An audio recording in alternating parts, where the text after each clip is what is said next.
Hey, welcome back to Home Studio Corner. This is Joe, and I want to talk about EQ today.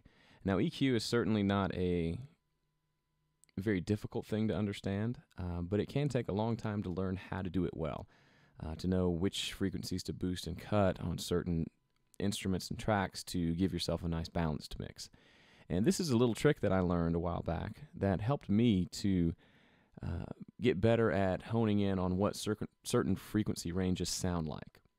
For example, if you're listening to something and it just sounds muddy, you may not know if you need to go listen to the 60 hertz to 100 hertz range, or maybe 250 to 500. And certainly trial and error is the best way to learn that. But typically, the way you do that is like this. We've got an entire mix here and an EQ plugin, and typically you just come in and you boost and cut, or you boost a certain range, and try to listen to that boosted section and figure out where you need to boost or cut. So we'll take a listen here.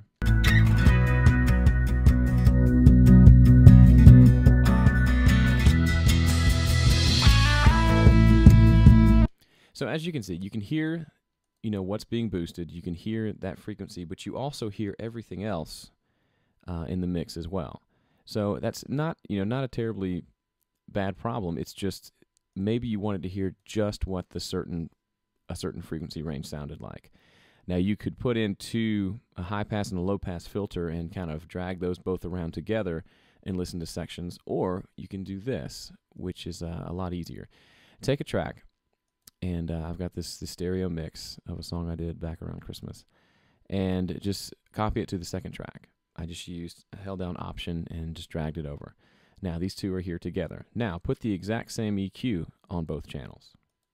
And what you're going to do is come in here, and on the EQ, there's this little button right here. It's a phase or polarity button. And when you click that, it's going to put the second track out of phase with the first. So when we hit play, you're actually not going to be able to hear either track. So they're both playing, but they're completely out of phase, so you don't hear either one. Now, what you can do, though, is take one of the EQs and start to boost or cut a certain frequency, and what you'll hear is that only that frequency will pass through, and you'll get to hear just that. So if we take this and boost it up here around 500, suddenly we're just hearing this range right here. We can tighten it up if we need to. We can boost it more.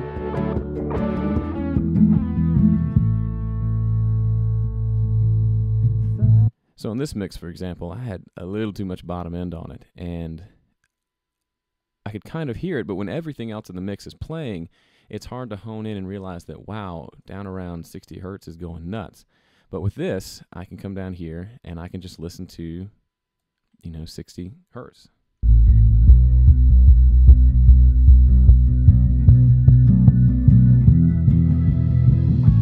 And as you can see, as I approach 0 again, it'll go back to silent because it'll become out of phase once again.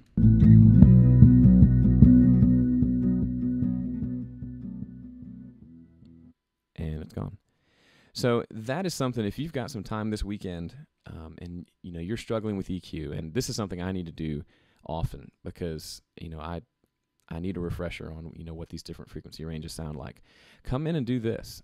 Give yourself 20 minutes to just listen to one of your favorite songs, or several different songs, or individual instruments, and you can hear, down around 60 hertz, there's a lot of boom, and then as you get around, 500 hertz, it's a different sound, and this is where a lot of the mids build up, and you can just go and listen across the whole range and see what it sounds like.